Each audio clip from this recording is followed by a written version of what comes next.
We all know that Ukraine is at war against Russia. As someone who is originally from Syria and has seen his country be torn into war and still almost qualify for the World Cup, I know what football, soccer, or sports in general can mean for a country. Of course, seeing what Ukraine is going through and their people is really tough, and despite that, football or soccer must go on.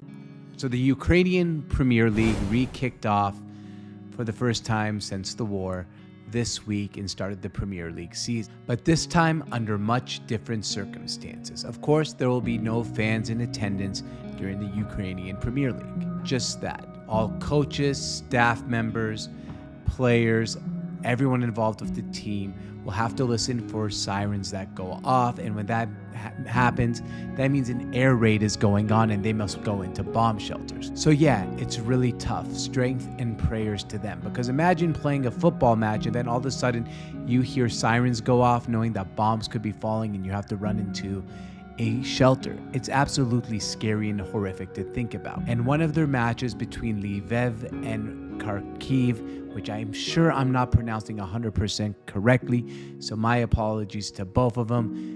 Not only did an air raid and a siren go off once, not only did it go off twice, 3 times, but 4 times the players, coaches, and staff members had to run into safety and hide because of air raids going on in the city. So the match took 4 hours to complete, a 90-minute football match. But as I said earlier, football must go on.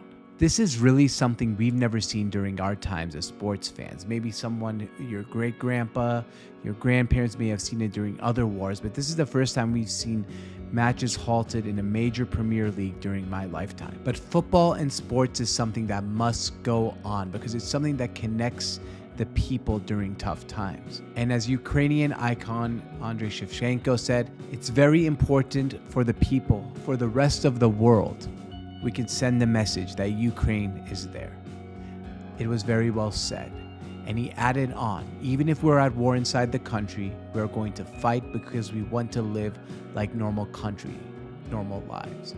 So this is just a reminder that despite what's going on in the world, despite what you might feel, there's a war going on. People are playing football through the war, but not only Ukraine. A lot of countries are going through hard times. So pray for Ukraine, pray for the whole world, and just remember that sports, with all of this, is a connector.